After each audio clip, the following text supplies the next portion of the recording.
Hi, everybody. This is David Nevins for City Bizlist, and welcome so much to our program today. And today we have a special guest that we're interviewing, and she is Rain Pryor.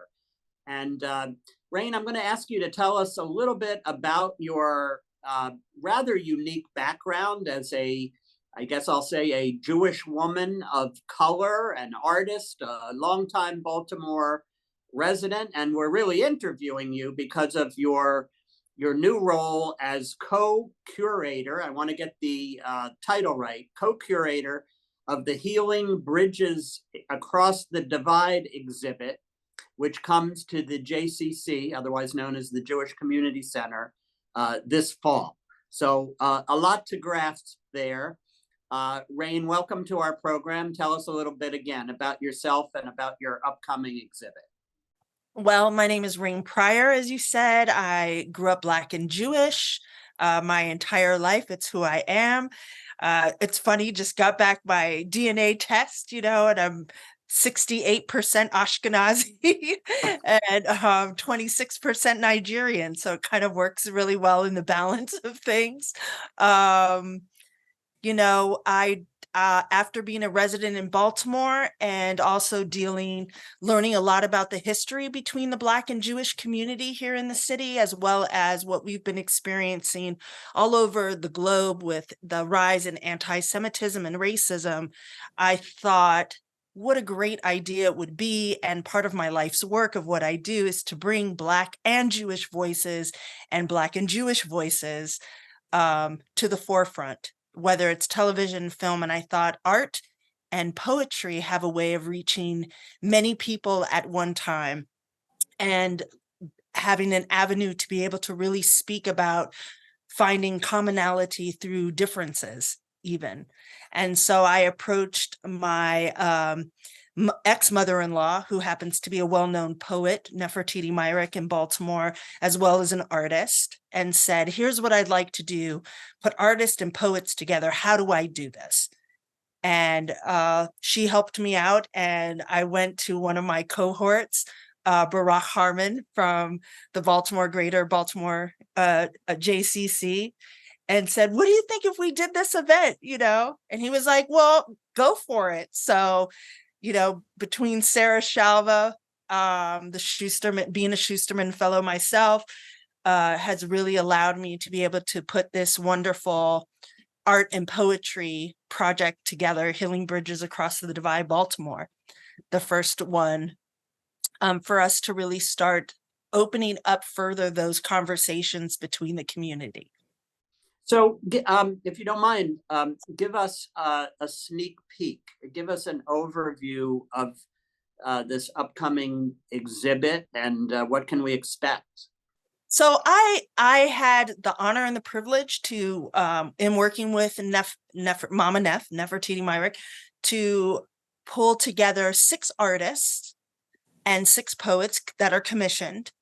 And quite a selection came in. So we narrowed it down to 6 and 6, so 12 altogether, and paired the artist with poets to create these visual pieces. So the artist created their visual piece, then the poets wrote to the piece and interpreted it in their way, again, about the relationship between Black and Jewish and also Jews of color as well, and what they felt about the community in order to spark conversation. So a lot of what you're going to see is the artist and the poetry together, as well as we're bringing in a playback theater from DC to come in and kind of lead the group on the opening night to be reflective. We have Why Love, who I love so much, the Hasidic rapper.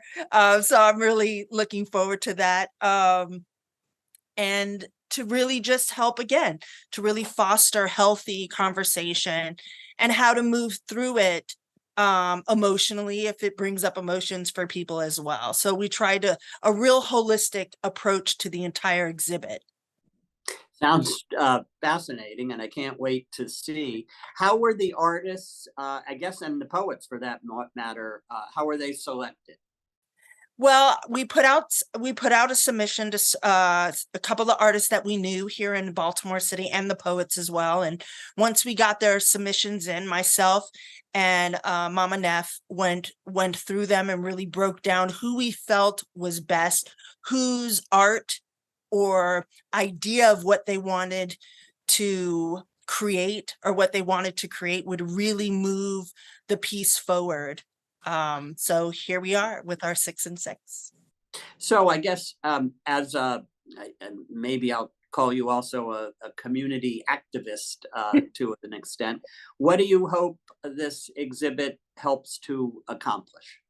What I hope that it accomplishes is something one that can go on annually to help bring the communities together. I think the JCC of Greater Baltimore is really doing an amazing job in the co-collaboration of bringing together the Black and Jewish voices into the space and recognizing that there's also Jews of color out there as well.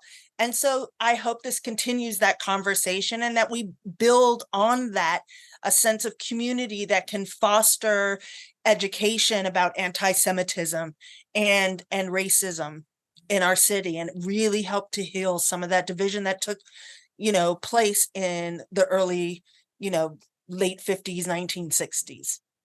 And again, just fascinating, Ray, and I can't wait to see it. But assuming it's as well received as you expect, and I think I can say I expect as well. What do you hope will be the exhibit's future? Will it travel? Will you do it over and over? Will you change it? I'll let you answer. No, Not me. thank you for that. Look, the goal when I first set this up was to be able to take it to different states. And I think it has legs to really be able to do that. We've already gotten some interest in, so we're just going to keep building upon it and hope that it lasts and kind of creates this legacy for our city as being the jumping off place for building bridges across the divide. And I think every city has its own flair and take on what that's going to look like. And so I'm excited to collaborate with the different organizations that are coming forward.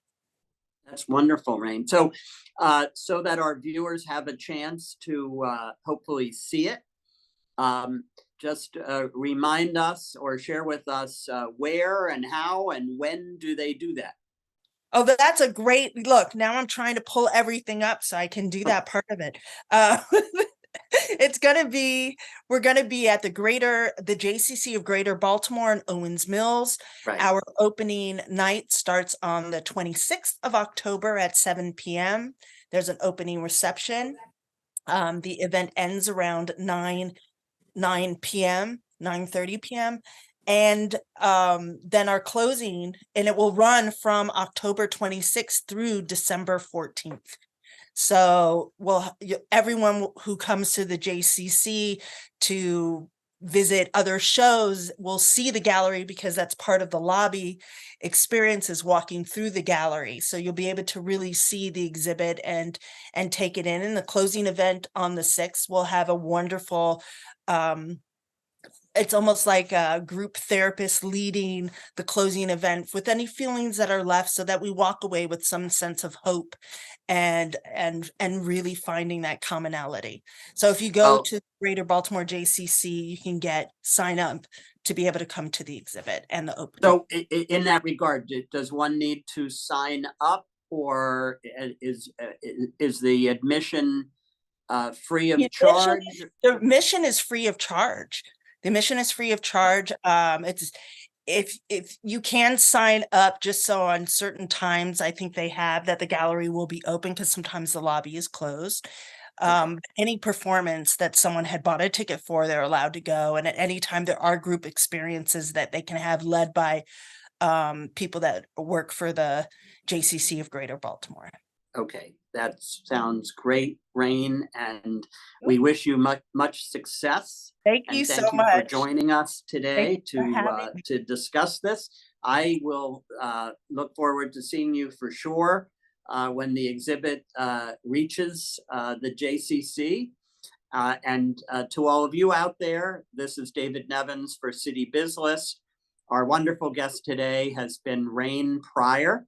And as noted, she is the co-creator, let's get the title right, of the exhibit Healing Bridges Across the Divide, to be held this fall, mostly October, November, and parts of December at the JCC in Owings Mills. Give them a call or check their website for more details.